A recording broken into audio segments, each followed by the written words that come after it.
Без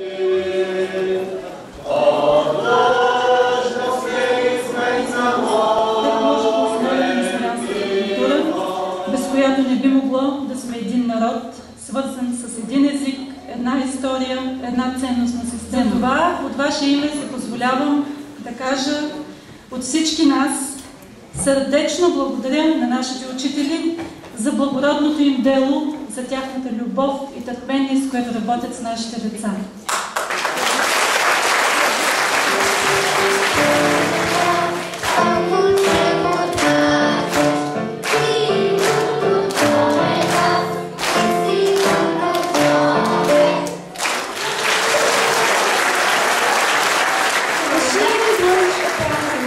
Небе и планина, и надписът ни дразни.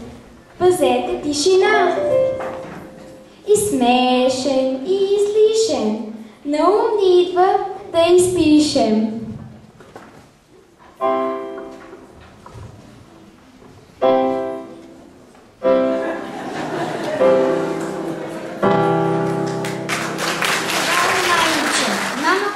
Че който набере или намери тази стара билка, ще се ожени щастливо. Цял живот като принцеса ще живее. Аз него си избирам.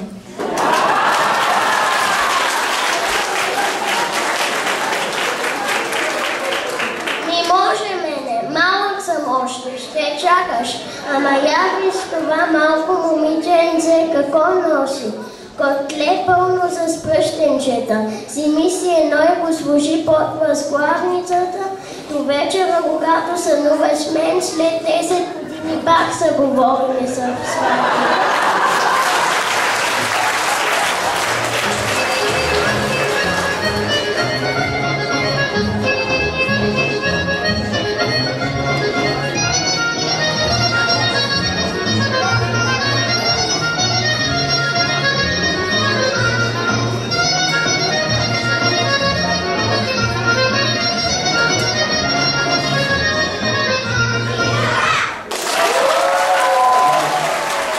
Наистина е страшно трогателно, че вие запазвате българския дух и у своите деца.